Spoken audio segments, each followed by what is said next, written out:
Birinci suala baxaq. Düzdür, bu sual haqqında, burada flor haqqında məlumat verməli idi. Vermir. Florun sıra nömrəsi 9-dur. Yəni 9 protonu var. Flor özdə həmişə elektron alır. Yəni mənfi yüklənir. Bu yəni düzdür 8-ci sinifdə. 8-ci sinifdə daha ətraflı veriləcək bu məlumat. Yəni flor heç vaxt elektron vermir. Həmişə alır özdə bir elektron.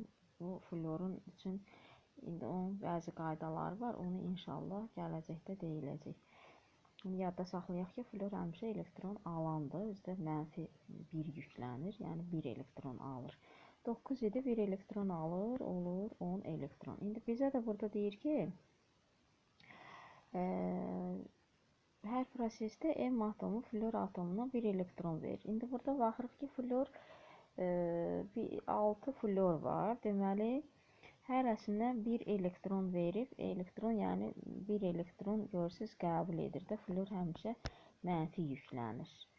Yəqin ki, belə sual düşməz, amma mən izah verdim ki, məlumatımız hər halda olsa daha yaxşı olar.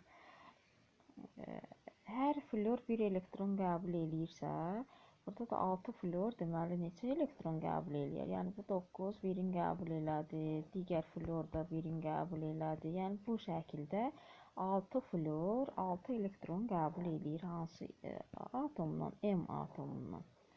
İndi M də 6 elektron verir. Yəni müsbət 6 vermək belədir də.